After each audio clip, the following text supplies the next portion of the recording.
Last week I showed you some tips on navigating through the Finder window, and we're going to continue on that same theme. Now, one of the ways you can also navigate through the Finder window is actually through what's like almost a history. These arrows on the upper left corner, whenever you go from place to place, whether you're moving forward or backward through a folder structure,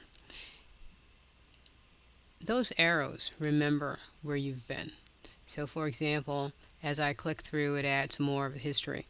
So I can hold down my mouse button on that arrow and it'll show me the history of where I've been through this Finder structure.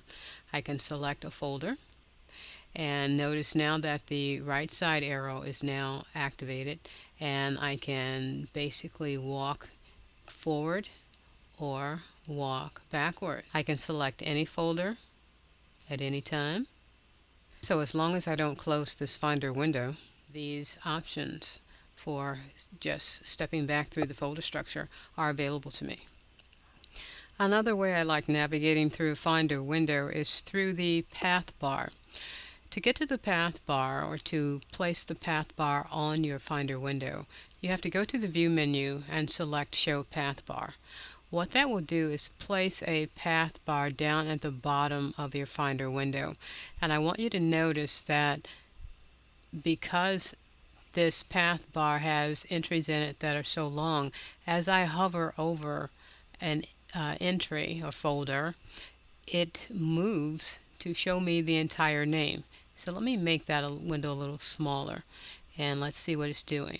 So now you get a better idea of what it's doing, so that it's giving me an indication of where I am. It's showing me the entire path of the folder, the entire folder structure.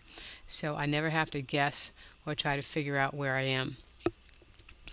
Another great thing about this path bar is that I can double click, hold down the Command key, and double click on any folder inside that path bar, and it will automatically open up a new window to bring that folder and its contents to me.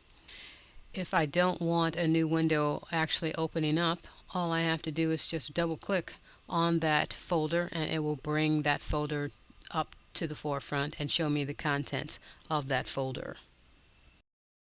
But let's step back in time a little bit, and I'm going to double click, hold down the Command key, and double click to open up this window again.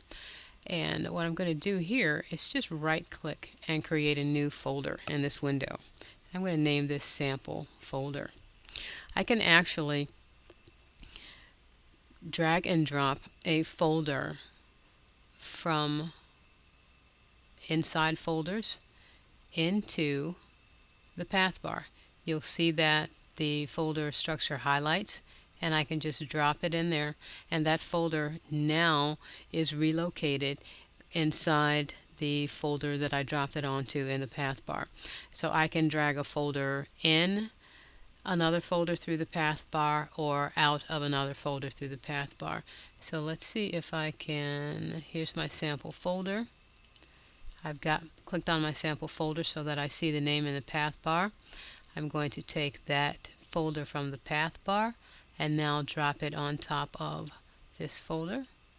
So I can drag and drop in between path bars of Finder windows.